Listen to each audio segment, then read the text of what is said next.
Mtanzania, wewe unayeniangalia hapa tulipo, tuko nchini Tanzania, sio nchi nyingine. Na hapa hatuko mbuga ya mbali, sio Serengeti wala Lake Manyara. Hapa tuko ndani ya mji wa Arusha. Hii ni Arusha National Park. Na huu unaoona hapa ni mkuyu. Huu mkuyu una jina special kabisa, unaitwa kwa mkuyu kwa Kiingereza unaitwa fig. Lakini huu unaitwa strangler fig. Strangler ni ile kukaba. Sawa, ni mkuyu unaokaba. Kwa nini mkuyu huu unakaba? Tutajionea leo. Tumefanikiwa kufika Arusha National Park, ambapo nakushauri wewe Mtanzania kokote uliko, ukitaka kuja kutembea Arusha, karibu Arusha National Park.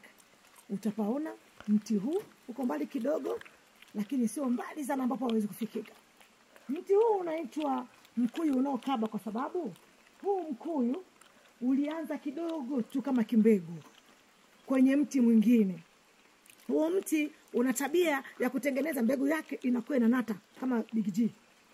Kwa hiyo akila ndege, akila nyani, chochote kile kitakachokuwa kimekula hili tunda la huyu mkuyu, linakuwa ile mbegu yake akijisaidia, ile mbegu yake inabaki na ile gundi na haisagiki tumboni.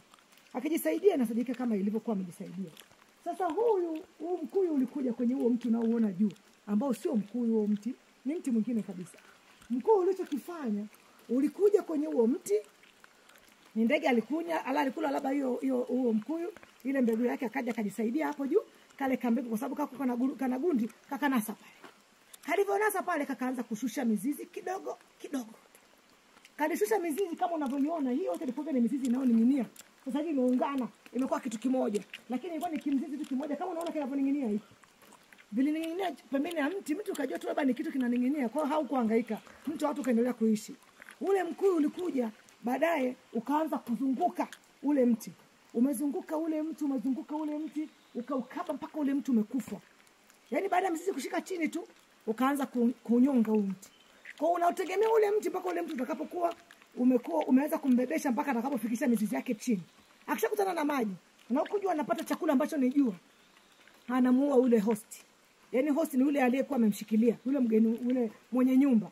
Kwa hiyo kitatokea hapa, huu ulikuwa ni mti hapa katikati. Si ndio? Huu mti umeuawa na huu mkuyu, maana mizizi inaenda kushuka huko pembeni.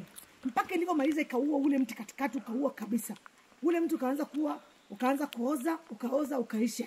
Kwa hiyo hapa katikati, kwa sababu ule mti ulikuwa umeota hapa na mizizi ya hii ilikuwa imeshuka huko pembeni, ndio maana unaona kuna nafasi hii ambapo unaona magari yanapita. Kwa mti mwenyeji ambao ulikuwa umemshikilia huu mkuyu, ulimkaribisha huyu mkuyu, ulishauawa na mkuyu. Kwa hiyo ndio kitu ambacho kipo. Tutakuwa umeiona hii picha sehemu nyingi kwenye kalenda, kwenye video zingine, kwenye mbuga zetu za wanyama, lakini leo tunakuonyesha.